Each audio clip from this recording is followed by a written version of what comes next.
Empezamos ahora el apartado 7, que sería el sistema urbano español. Llevamos a una parte del temario que analiza cómo serían las ciudades en España, el rango de cada una de ellas, la importancia que suelen tener, el tipo de funciones y la relación que se establece entre las mismas. Aparecen ya bastantes mapas y gráficos, con lo cual es una parte que nos interesa mucho para estos dos elementos del examen en sí, ¿de acuerdo? Bueno, como siempre empezamos a ir viendo lo que tenéis en los apuntes y lo vamos combinando con presentaciones. Bueno, primero, algo que ya hemos visto, si os acordáis, cuando vimos en su momento nodos y redes o conexiones. Es decir, los nodos serían las ciudades, las poblaciones, los núcleos, y luego las líneas serían los flujos que conectan cada uno de esos nodos. Es algo que ya vimos en prácticos de urbanos, si os acordáis, el de conectividad y accesibilidad. Tenéis que ir viendo que todo el sistema urbano, en este caso de España, se organiza jerárquicamente en función de la importancia y el número de habitantes que pueda tener cada uno de ellos, y que ha habido una evolución de época industrial a la actualidad. Los componentes del sistema urbano en sí, y los vamos viendo aquí, serían, por un lado, estarían las ciudades, que vienen caracterizadas en un primer momento por tamaño y función. Las funciones ya luego las veremos y veremos una imagen donde vienen especificadas y de forma esquemática todas las posibles funciones que se puedan dar, pero me refiero, por ejemplo, por función religiosa, administrativa, residencial, industrial, comercial, etc. De acuerdo con esto, habrá ciudades que, en función de su población y la importancia que tenga por las funciones que desempeñen, que sean más destacadas o que estén jerárquicamente más arriba que otras.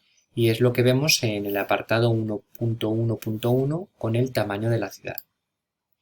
En el tamaño de la ciudad, lo importante nos viene con una regla geográfica que sería la regla de rango-tamaño, que la tenéis aquí. La regla de rango-tamaño lo que establece es un orden teórico jerárquico en importancia de las ciudades en función de su población. Eso sí, tiene en cuenta el aspecto cuantitativo. Lo que no quiere decir es que otras ciudades que tengan menos población puedan ser más importantes que algunas ciudades que la superen en población, que eso sí que se podía dar, ¿no? Con lo cual tiene en cuenta el aspecto cuantitativo. Según eso, bueno, tenemos 15 grandes aglomeraciones urbanas que llegan a superar en torno a medio millón de habitantes. De ellas, la más importante sería el área metropolitana de la ciudad de Madrid, con lo cual sería Madrid, y acordaros las coronas metropolitanas de alrededor de Madrid, que serían en torno a 5 millones, superior a 5 millones, que sería rango número 1 en este sistema. Segundo sería el área metropolitana de Barcelona, que tendría más de 3 millones, teniendo en cuenta lo mismo Barcelona y los núcleos alrededor de Barcelona, sus coronas metropolitanas. Hay que tener en cuenta que en proporción, teniendo en cuenta que tiene algo más de 3 millones, lo vemos ahí, pues 5 millones casi y medio y 3.213.000, en proporción Barcelona tiene algo más de población de la que debería tener en función de esa regla rango-tamaño. Por eso se indica que el sistema nacional, el sistema de España, es un sistema bipolar, donde hay dos áreas metropolitanas muy importantes, aunque haya una que es algo más importante, como es el caso de Madrid. A continuación, que lo vais viendo, aparecen 5 aglomeraciones que superan los 800.000 habitantes. Lo mismo son área metropolitana de Valencia, el área metropolitana de Sevilla, el de Málaga, el de Bilbao y el de la ciudad de Astur, que en este caso no es un área metropolitana en sí, si os acordáis, dentro de las aglomeraciones urbanas sería una región, o sea, la región Astur, en este caso, si os acordáis que la habíamos definido. Bueno, pues después de estas aquí, lo que tendríamos serían el resto que superan las 8, más de medio millón de habitantes. Tenemos Alicante-Elche, que en este caso no es un área metropolitana en sí, sino que sería una conurbación, la conurbación que nos unifica de Alicante hacia Elche. El área metropolitana de Zaragoza, Bahía de Cádiz, que sería otra conurbación, el área metropolitana de Murcia, el área metropolitana de Granada, el área metropolitana de Las Palmas de Gran Canaria, y luego tenéis aquí Vigo-Pontevedra, García de Arousa, en ese caso serían conurbaciones, y el área metropolitana de Palma de Mallorca. Con lo cual, estas serían las aglomeraciones urbanas de más de medio millón de habitantes desde el 2015. Ya sabéis que la crisis hizo que se perdiera cierta población, pero que luego hubo esa recuperación, así que en la actualidad más o menos andarán por unas cifras muy parecidas. Lo que tenéis que tener en cuenta para entender un poco la regla rango-tamaño antes de avanzar, lo vemos aquí. No os fijéis en población porque va en función del año, en este caso es 2012, o sea que puede haber cambios, pero la regla rango-tamaño indica que Madrid, que tiene esta población real, la esperada es la que tiene, siempre, como el rango de ciudad número 1. Para establecer la población esperada, en este caso de la ciudad número 2, que es Barcelona, lo que se hace es dividir la población de Madrid, en este caso por el rango de la siguiente ciudad, que sería por 2. Si dividimos la población de Madrid, que es la misma de aquí, en real y esperada, por 2, nos daría 1.616.764. Y como Barcelona tiene 1.620.000, pues vemos como población, tiene más población que la esperada. Por eso es un sistema bipolar, que lo supera. Si dividimos la población de Madrid por 3, que si en este caso la ciudad de Valencia, debería de tener Valencia 1.007.000, como veis ahí, y 77.000, perdón, y tiene 797.000, con lo cual Valencia tiene menos población de la que debería tener por su rango. Y así lo mismo con Sevilla. Dividimos la de Madrid por el número 4, por 4 en este caso, y nos da que Sevilla debería de tener 808.000 y tiene 702.000, con lo cual tiene igual, menos población de la esperada. Eso es lo que se establece la regla rango-tamaño. Volviendo a los apuntes, quedaron muy bien con el gráfico de las ciudades.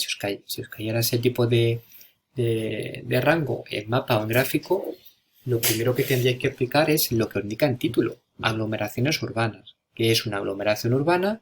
¿Qué tipo de aglomeraciones urbanas hay? Las áreas metropolitanas, las conurbaciones, las megalópolis, las regiones, en este caso, por ejemplo, la región de Ciudad Astur, que sería región, explicar un poco esas áreas metropolitanas, explicar lo de la regla rango-tamaño, que os lo acabo de indicar, la importancia que pueden tener, ¿no? Nos habíamos quedado aquí, que existe un elevado número de aglomeraciones y ciudades medias que van entre los 1.250.000 o 250.000 habitantes, que serían las ciudades que se consideran como medias. Así que estas que hemos visto aquí, hay algunas que, como veis, en el caso de Madrid, pues el área metropolitana supera los 5 millones, el área metropolitana de Barcelona los 3 millones, y luego tenemos 5 que superan 800.000 y 8 que superan el medio millón. Por debajo estarían varias ciudades, bastantes, que van de 50.000 a 250.000 habitantes.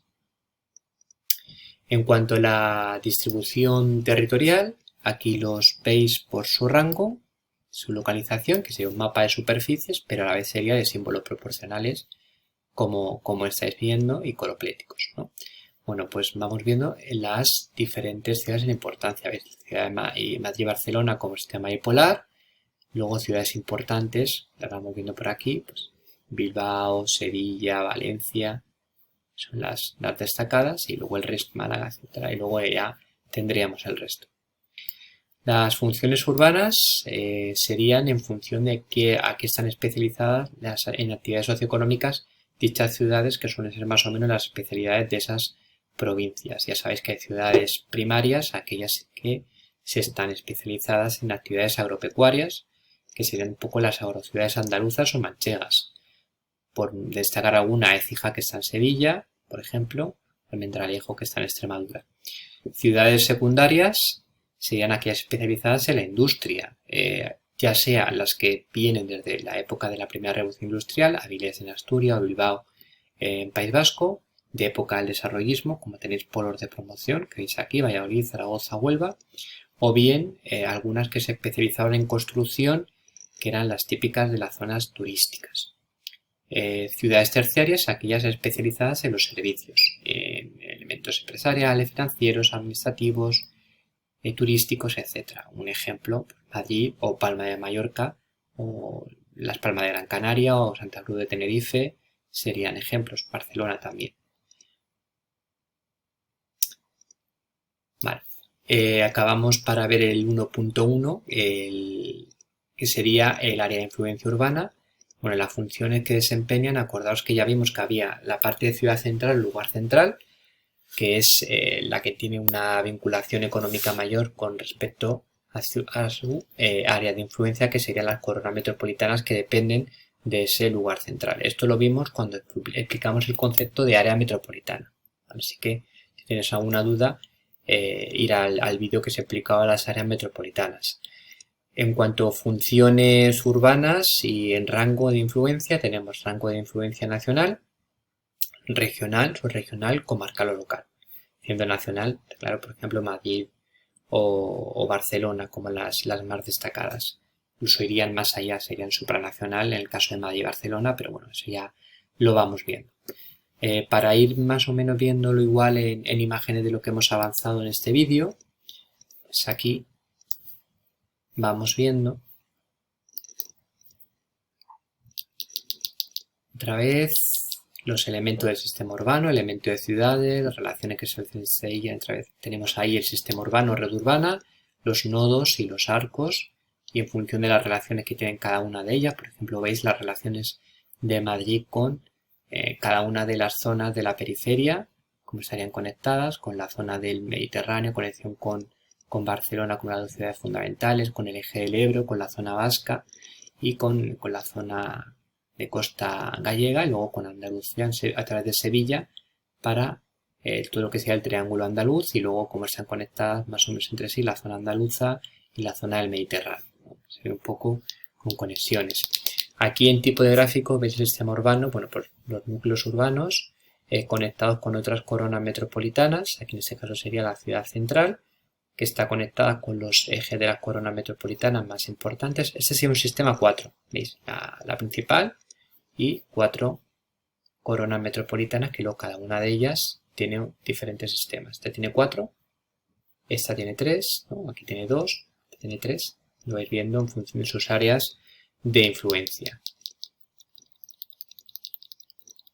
Bueno, pues el tamaño de la ciudad ya más o menos las hemos visto. Las áreas metropolitanas las tenéis más actualizadas en 2015, que son muy parecidas a las actuales, a las que tenéis en el gráfico que hemos visto antes de los apuntes, que estos datos que son un poquito más atrasados, ¿no? Aquí tenéis aquellas que superan las 3 millones, Madrid y Barcelona, los 800.000, Valencia, Sevilla, Bilbao, Málaga, Ciudad Astur, más de medio millón, Zaragoza, Alicante, Elche, Cádiz, Murcia, La Palma de Gran Canaria, Granada, Vigo, Palma de Mallorca, etc. ¿no? Son las más destacadas. Y luego bastantes entre 50.000 y 250.000, que sería el siguiente rango que lo establece. Vale, funciones lo vemos en otro vídeo, como la continuación de este punto, que nos hemos quedado los apuntes, que sería el 1.2, que lo vemos en el siguiente.